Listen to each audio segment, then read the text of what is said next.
So, as a true Kanye fan, of course, it was a no-brainer. I was interested in checking this documentary out. But as I always say in the documentary, it's always about learning something new that you have no clue about, being educated about a new subject matter, whatever it may be. And for Kanye, it was kind of like, well, what am I going to, discover new about him? And I got to tell you, watching this, it was like becoming a fan all over again. I really, really appreciate it. But with everything that's happening right now in the media with Kanye, I think he really could use this good publicity, because with all that other mess and whatnot, whatever it is, I think this documentary really is going to sway the opinion back in his favor because, let's be honest, dude is a genius, and no pun intended. But nonetheless, let's jump into his new documentary, Genius, a Kanye Trilogy.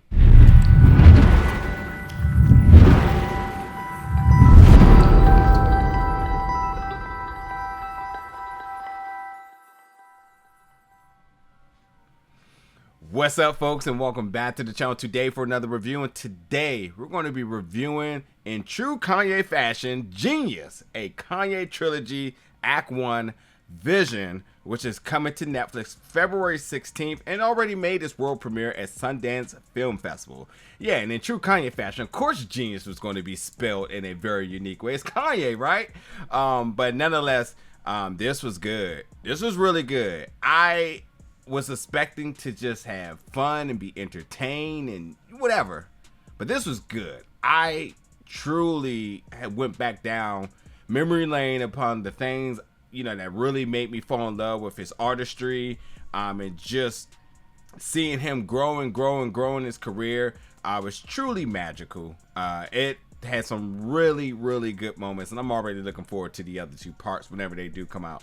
But this was directed and produced by Coodie, who I was not familiar with, but I gotta say, in a way, he's kind of a genius too, and I'm gonna clarify that in a moment.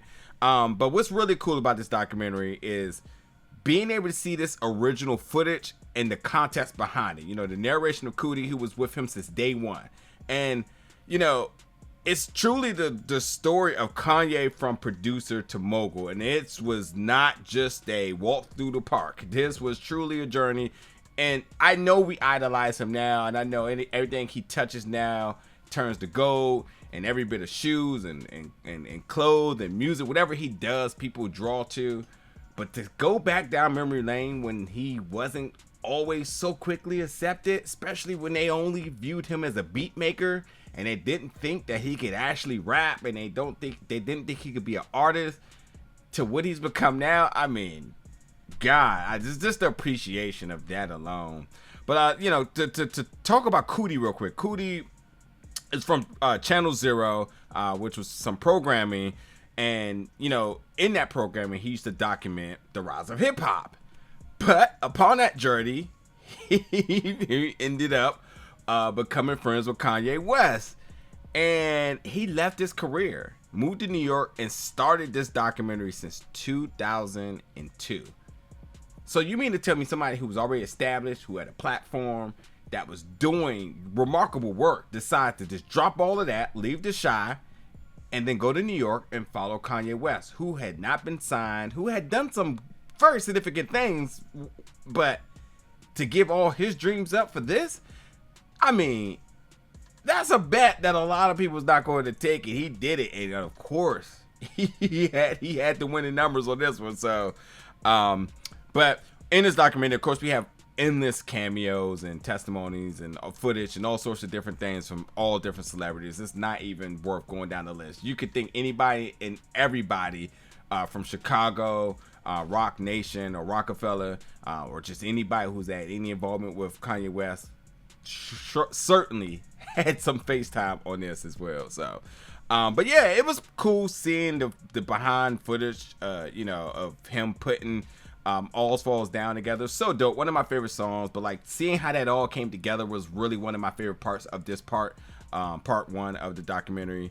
It was also really cool because whether you believe it or not, he wasn't, whether you know this or not, shall I say, he was not, even though he had done work for Jay-Z, he wasn't signed to Rockefeller. Again, a lot of people only wanted to treat him like a beat maker on the leash. They only wanted him to make beats exclusively for them, but no one wanted to sign him, and no one actually believed that he actually could rap, you know, and that he had, or even if they did believe he was right, they didn't think it was worthy enough to give him a contract.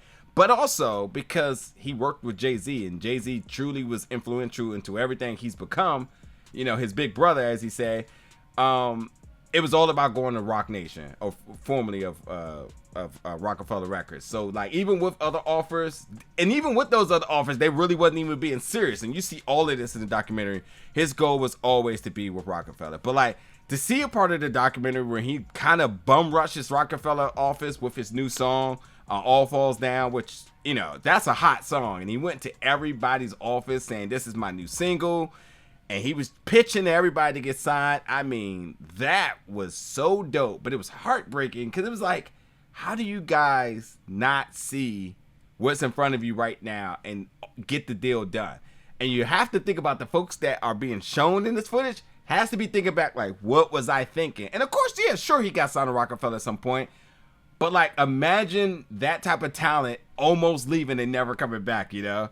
But it was so cool, and it's, you know, it reminds me of the first time I heard All Falls Down. I was just sold. I was like, I'm instantly a fan. The lyrics, the beat, everything was dope. But yeah, he was hustling inside the Rockefeller office, and I got to give him respect for that. It was really, really cool. And it's just, again, like I said, it's just heartbreaking because no one respected him or took him serious as a rapper. Just only a producer. They only wanted him to make beats. And you know, like I said, and it wasn't just limited to one. Everybody was really trying to take advantage of beat makers, you know?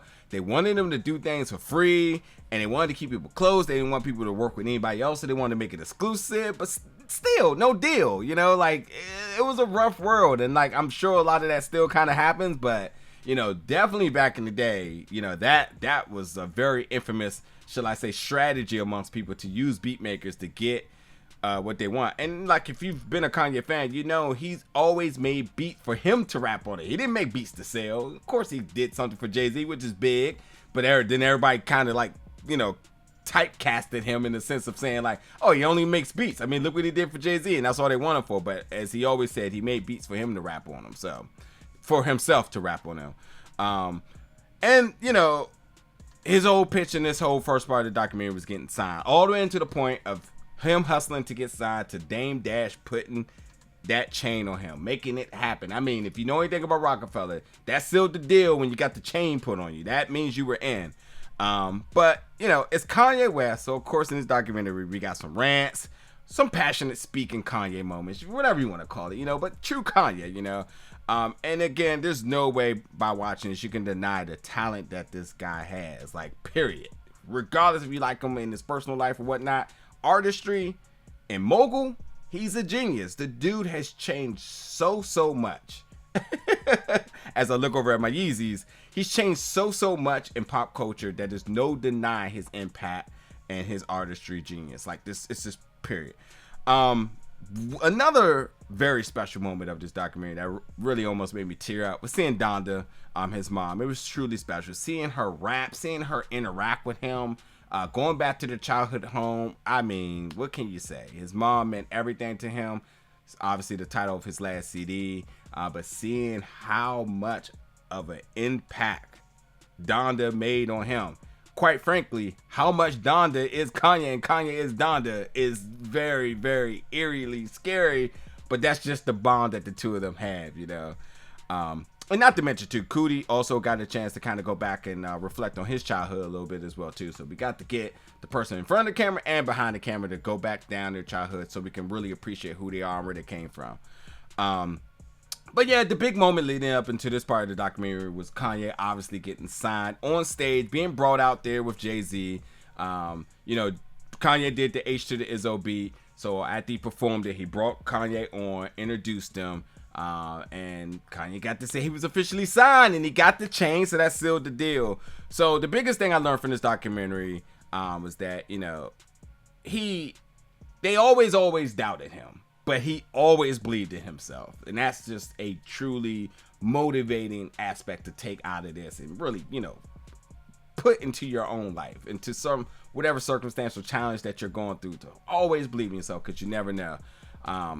And regardless of what we see now in Kanye, this was truly an uphill battle since day one for him to get where he's at. So I just got so much appreciation for him. And I'm a fan, but this documentary really refilled the tank on my appreciation for him, and just realized like the dude is a hustler and he deserves to be on the top where he's at. So, but look, you gotta check this out. February 16th on Netflix. This is Act 1, Vision of the Kanye West Trilogy, Genius. Let me know in the comments what's your thoughts about this when you check it out. And as always, stay tuned for many more reviews and the other 2 parts once they release, so we can talk about those as well too. But thank you so much for watching. I'll see you around very soon.